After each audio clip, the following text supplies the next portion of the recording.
Yup. Hai. Oke cuy, balik lagi sama gua Gani. Di video kali ini sebenarnya itu video lanjutan teman-teman. Jadi sebelumnya itu ada 3 video yang ngebahas tentang TV ini. Singkat cerita, tahun lalu itu pada saat event 88 di Lazada, gua beli TV ini. Ya, ini TV dari Kuka versi 50S 6G Pro. Dengan tahun lalu tuh gue belinya gara-gara ini adalah TV dengan Android 10 pertama di Indonesia. Terus juga harganya cukup murah, teman-teman. Jadi akhirnya gue beli TV ini. Gue sempat bikin video unboxingnya, terus juga kayak reaction pertama gue, terus juga pengalaman 1 bulan setelah gue pakai ini, dan juga pada saat beli ini gue dapat speaker, gue bikin konten juga, dan yang ini sekarang adalah konten terakhirnya. Jadi sharing-sharing pengalaman gue selama 1 tahun pakai TV Kuka 50S 6G Pro ini. Kalau teman-teman yang mau ngeliat versi lengkap gue unboxing atau 1 bulan pemakaian atau pas awal gue baru beli kayak gimana, linknya ada di deskripsi kalau misalkan mau nonton. Di video ini gue mungkin akan singkat-singkat aja sharing cerita-cerita pengalaman gue tentang make TV ini. Sebelum lebih lanjut, seperti yang tadi gue bilang ya, gue beli tahun lalu di Lazada di event 88. Setahu gue sih itu Kuka lagi ulang tahun ya. Jadi kalau misalkan bener lagi ulang tahun, di 88 tahun ini harusnya sih ada lagi ini promonya. Entah di Lazada, entah di Tokped, entah di Shopee. Gue belum ngecek lagi ya. Jadi buat teman-teman misalkan lagi nyari TV Android atau nyari TV Kuka yang harganya murah, bisalah coba cek ke officialnya Kuka atau IG-nya Kuka deh ya. Oke, yang pertama gue mau bahas harganya dulu ya, perbandingan setelah 1 tahun harganya. Oke, jadi tahun lalu gue itu beli TV ini seharga 4.399.000 alias 4,4 kembali 1.000 ya. Gue beli di harga segitu dan masih dapat bonus teman-teman, yaitu speaker subwoofer seharga 2,9 juta, 3 juta kembali 1.000 juga. Oke, jadi setelah gua cek hari ini, apa kemarin itu? Gue lupa. Kemarin deh, sorry bukan hari ini. Jadi beberapa hari yang lalu gua ngecek lagi harganya di official Kuka di Lazada. Harga TV ini itu jadi 5,5 juta. Gue sih baca speknya tidak ada perubahan ya atau apa, atau mungkin ada yang beda atau gimana, gue kurang paham juga. Yang jelas harganya jadi naik dari tahun lalu, jadi 5,5 sekarang. Gue kira sih setelah 1 tahun bakal turun gitu ya. Kalau misalkan kayak gini gue merasa senang aja gitu. Gue dulu belinya harganya murah. Oke, balik lagi, itu harga TV-nya naik. Terus gue dapet subwoofer di harga 2.999 alias 3 juta kembali 1.000. Nah, speaker subwoofernya itu apakah rusak atau kemana? Jawabannya enggak. Ya, masih bagus sih. Tapi gue nggak pakai. Jadi akhirnya subwoofer itu gue jual 1,5 ya teman-teman. Dan ada yang beli. Pokoknya speaker masih bagus. Soalnya emang nggak pernah dipakai gitu loh. Gue beli, gue jual gitu. Lagian gue masih ngerasa nyaman dengan audio dari si TV ini. So, itu gue jual. Artinya kalau di total ya 4,4 juta dikurang 1,5 gitu ya. Gue hanya beli ini seharga 2,9 jutaan. Oke. Ya cukup murah untuk TV 50 inci 2,9 juta mah bukan murah lagi coy. Udah murah banget. Hal pertama yang pengen gue singgung setelah 1 tahun adalah bezel. Jujur gue dari awal emang kayak ngerasa, bukan nyesel juga sih, kayak sedih aja dibilang ditipu juga kagak. Karena gini loh, gambar di iklan itu bezel-less. Bener, di sini bezel-less, maksudnya kayak bezelnya tipis banget. Tapi bagian layarnya ini ada garis kotak hitam. Padahal kalau lu lihat gambarnya itu pol, mirip kayak monitor-monitor yang bezel-less kayak zaman sekarang atau kayak yang gua pakai ini. Jadi gambar itu sampai ujung. Gue sempat coba nyari-nyari, gue otak-atik gitu. Ini gimana ya layarnya nggak bisa pol. Ternyata emang nggak bisa kali ya. Mungkin settingannya layar TV-nya itu emang begini. Emang ada sisaan barang ya setengah senti kali ini. Tapi menurut gue kayak tanggung aja gitu. Gimana ya, kalau misalkan, ini pesan buat Kuka deh, kalau misalkan layarnya itu nggak pol sampai ujung, jangan buat iklannya sampai ujung gitu. Itu gue jadi kayak berharap banget waktu tahun lalu, aduh sampai ujung, soalnya kan kalau layar bezelnya sampai ujung tuh kayak keren banget, apa kayak nonton pol gitu, kayak kita kayak nonton layar aja gitu, bukan nonton TV. Kalau kayak gini gue kesannya masih kayak nonton TV, masih ada bezelnya, walaupun tulisannya bezel tapi tetap aja ada garisnya gitu menurut gue ya. Selanjutnya soal 4K-nya. Oke. Jadi TV ini diberi embel 4K. Tapi pada saat gua cek aplikasi AIDA 64 seperti yang lo lihat di video-video Kuka yang sebelumnya, dia hanya terdeteksi 1080p. Di sini gue tidak protes karena pada saat gue buka YouTube dia bisa play video di 4K. Dan juga ketika gue menjadikan TV ini sebagai monitor, TV ini tetap bisa gue setting dengan resolusi 4K. Jadi di sini gue ambil kesimpulan 4K-nya itu ada, tapi untuk sistem Android-nya ini dia bikin 1080p aja. Mungkin biar nggak terlalu berat kali ya. Aduh, gue belibet. Mungkin biar tidak terlalu berat. Soalnya kan RAM-nya itu berapa sih? Kalau nggak salah 2 GB atau berapa gitu ya. Kita cek lagi deh. Biar gue mastiin aja. Ini AIDA. Oke. Ya, RAM-nya itu hanya 2 GB. Mungkin kalau spek kayak gini, RAM-nya 2 GB dipakai resolusi 4K TV-nya, Android operating system gininya mungkin bakal kelabakan. Jadi mereka bikin di 1080p dan itu gua nggak masalah ya. Walaupun pas awal gua kayak, loh katanya 4K kok 1080p. Akhirnya setelah gua cari tahu di YouTube 4K, dan pada saat gua jadiin monitor dia bisa 4K. Nah, terus ini kan ada fitur di belakangnya tuh yang HDMI, yang gue suka jadiin sebagai monitor kedua dari PC gue. Misalkan gue main game atau nonton film, sebagai TV ini gue rubah jadi monitor, itu nyaman banget teman-teman. Enak aja gitu, kayak misalkan gue mau main GTA 5 gitu, atau main Tekken 7, sambil gue lesehan, gue ngeliat ini, itu enak banget, manja banget, gokil Kuka. Layarnya 4K-nya nggak bisa dibilang jelek sih sama gue, maksudnya bagus lah, maksudnya mata gue aja nyaman dan tidak bikin mata pegel ya teman-teman.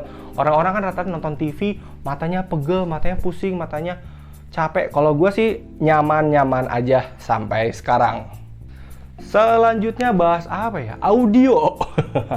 Oke, untuk audio selama 1 tahun gue sih tidak mendapatkan trouble apapun, alhamdulillah ya. Jangan sampai lah ya. Tapi gini, mungkin ini faktor situasi atau faktor jam atau gimana.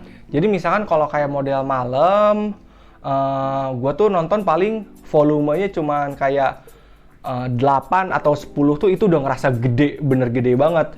Tapi kalau model siang hari, gue harus play sampai 19 atau 20 baru ngerasa kencang banget. Mungkin itu faktor ruangan atau lingkungan juga kali ya, siang-siang rame. Jadi kalau volumenya di 10 nggak kedengeran, tapi kalau malam itu posisinya sepi, jadi volume 10, 9, atau 8 pun itu udah ngerasa gede banget gua. Ya pokoknya untuk audio gua sama sekali tidak mempermasalahkan lah, aman pokoknya. Selanjutnya gua mau ngebahas tentang game. Jadi TV ini kalau lu lihat di marketplace ya, kalau lu scroll katanya bisa main game. Dan gue sempat nyoba ya, tapi gue nggak jadiin rutin. Mungkin dalam 100% gue hanya 5% main game, dan itu pun nyoba. Jadi ada beberapa game yang bisa dimainin dan ada yang enggak. Yang pertama ini Pac-Man. Pac-Man ini nggak bisa dimainin. Gue nggak ngerti deh. Jadi kalau gamenya itu kayak tap screen awal, itu nggak bisa. Kayak Pac-Man ini kayak harus tap dulu nih. Kayak harus tap gitu. Game ini nggak bisa, tapi kalau game-game yang lain bisa gitu loh. Kayak gue pernah nyesal apa sih yang kayak nih Red Ball 4 ini gue bisa, Crossy Road juga pernah tuh bisa. Jadi untuk masalah game aman-aman aja. Tapi kadang ada yang nggak bisa juga. Kalaupun nggak bisa, gampang, lu tinggal uninstall lagi terus cari game yang lain. Terus gua juga pernah coba install Among Us. Jadi Among Us itu nggak ada di Play Store ini, tapi gue install dari luar dan bisa diinstal. Tapi pada saat masuk kasusnya sama seperti yang Pac-Man. Kalau main Among Us itu kan kita harus tap dulu ya awal ya, tap awal gitu. Dan itu nggak bisa, gue nggak tahu apakah ada pencetan khususnya atau gimana. Yang jelas install game dari luar itu bisa. Tapi untuk mainnya itu balik lagi, ada beberapa yang bisa, ada yang enggak juga. Terus kayak game emulator PS1 juga bisa-bisa aja. Tapi kalau gue pribadi sih tidak merekomendasikan TV ini sebagai media main game ya. Kalau lu mau main game, lu bisa beli PS lah atau beli Xbox atau pakai PC kayak gue. Jadi TV ini sebagai monitor dari komputer lu. Kalau lu niatnya main game ya, tapi kalau lo pengen main-main game yang kecil-kecil di sini, beberapa bisa, tapi ada juga yang enggak. Gua mungkin belum cek semuanya karena ini banyak banget ya, enggak mungkin gua cek semuanya. Yang jelas dari pertama kali gua beli sampai sekarang update gamenya itu banyak. Dulu tuh kayak cuma sedikit banget opsi pilihannya kayak cuma sebaris, sekarang itu kayak sampai bawah tuh banyak. Enggak sebaris juga sih, cuman ya nggak sebanyak tahun lalu lah istilahnya. Ngomong-ngomong soal aplikasi, ada beberapa aplikasi yang memang gue install di sini seperti kayak video.com untuk nonton film. Terus juga ada beberapa aplikasi yang gue install memang tidak dari Play Store, tapi gue download di Google Chrome, gue download APK atau gue download dari HP atau PC. Gue masukin pakai flash disk ke sini, gue install manual dan itu bisa. Installnya bisa sih, rata-rata bisa. Tapi kalau aplikasi-aplikasi yang mod, kan ada ya aplikasi-aplikasi yang istilahnya mod-mod gitu deh. Itu kadang bisa, kadang nggak. Kayak model apa nih, MKC TV nih. MKC TV kan itu tidak ada di Play Store. Dan itu juga jatuhnya nggak resmi atau gimana, gue nggak tahu. Gue coba install, dia bisa tapi gambarnya kayak separoh gitu noh. Yang lain kan kayak pol tuh, video full nih. Yang ini kayak cuman separoh gitu. Mungkin gara-gara resmi atau apa. Jadi ada yang bisa dan ada yang enggak juga. Terus apa lagi ya? Oh ya, remote. Pada saat awal gue beli remote ini jadi was-was banget karena beritanya rame. Remote TV Kuka itu gampang banget rusak. Dan akhirnya karena saking parnonya gue tahun lalu, gue beli remote cadangan teman-teman. Harganya tuh berapa ya nih? Ya 129. Tahun lalu masih ada jual di official Kukanya tuh remote-nya 129.000. Tapi sekarang gue nyari susah. Kalaupun ada di toko lain dan harganya udah 300-an ribu coy. Jadi apakah remote-nya trouble atau tidak, rusak atau tidak? Sampai saat ini gue masih pakai remote yang original teman-teman, bukan remote yang satu lagi yang gue baru beli waktu itu. Oke, jadi ini adalah remote original. Bahkan baterainya sekalipun itu masih baterai bawaan dari si TV-nya. Jadi kalau ketika lu beli TV dapat remote dikasih baterai, nah ini baterai bawaannya. Baterainya belum habis. Dan penggunaan TV-nya pun, penggunaan remote-nya pun setiap hari sih. Mungkin kalau dari setahun ya 100%, gua nggak make itu sekitar 2%-an lah. Sisanya hampir tiap hari gua pakai walaupun hanya sebentar ya. Tapi apakah gua pernah dapat trouble soal remote ini? Jawabannya pernah. Jadi waktu itu TV-nya posisinya lagi mati teman-teman, lagi dimatiin. Ada indikator merah kan di bawah. Gue mau nyalain, gue gini-giniin, kagak nyala. Gue udah curiga, wah, murni. Akhirnya, hal yang pertama gue lakukan adalah gue ganti baterai dulu teman-teman. Ya, gue ganti baterai, ternyata masih kagak bisa. Aduh, apa jangan-jangan remote-nya rusak gitu. Gue pakai remote yang satu lagi, akhirnya kagak bisa juga. Waduh, kenapa nih jangan-jangan TV-nya? Akhirnya TV ini gue cabut colokannya. Untungnya dalam keadaan mati ya. Gue cabut colokannya terus gue pasang lagi. Gue pakai remote yang lama dengan baterai yang lama, dia bisa. Dan itu kejadiannya hanya sekali, kalau nggak salah seminggu apa 2 minggu yang lalu. Jadi gue nggak bisa aja ini nyalain TV ini. Jadi harus cabut colokan, pasang colokan, baru bisa lagi. Jadi soal remote, gue alhamdulillah sampai saat ini tidak seperti yang dibicarakan oleh orang-orang, yaitu remote-nya cepat rusak. Alhamdulillah enggak. Kalau dibilang sering jatuh ya lumayan sih, kadang dari meja ini ke lantai gitu. Ya jatuh wajar lah, bukan jatuh di babet gitu loh. Dan alhamdulillah masih bisa sampai sekarang. Mau tombolnya, mau ininya, mau voice-nya, kayak ini kan ada Google Voice-nya, itu masih lancar semua. Ngomong-ngomong soal trouble, TV ini tentu aja gue pernah dapat trouble. Salah satunya di YouTube, teman-teman. Jadi waktu itu gue kayak lagi fitur searching. Misalkan gue searching di sini, biasanya kan suka ada ya di bawah ya. Misalkan gue searching nih, A. Nah ini tuh kan suka ada kayak rekomendasinya ya. Nah pada saat itu gue searching, itu rekomendasinya nggak ada. Jadi gue enter dulu, baru videonya keluar. Tapi pada saat gue play, itu videonya force close. Terus juga gue pernah muter video, tapi gue pencet nih, misalkan gue oke, tapi dia tidak ngeplay. Itu juga pernah. Tapi hal tersebut bukanlah satu buah trouble yang berada dari sistem Android atau sistem YouTube dari TV ini, melainkan dari bawaan YouTube-nya. Soalnya waktu itu pada saat di sini error, gue coba di HP juga ternyata error, berarti itu dari YouTube-nya bukan dari TV-nya.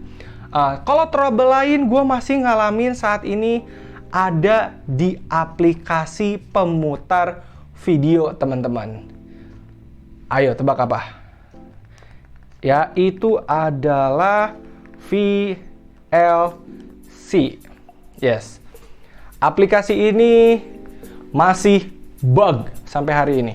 Gua entah, wallahualam ya, entah si aplikasinya, entah si kukanya atau apa, gua nggak tahu. Yang jelas, ketika gua memutar sebuah film yang biasa gua pakai flash gitu ya, gua play via VLC, remote ini nggak guna. Nggak bisa dipencet aja. Gue nggak ngerti, kayak nggak berguna aja, langsung kayak lupa gitu sama ini.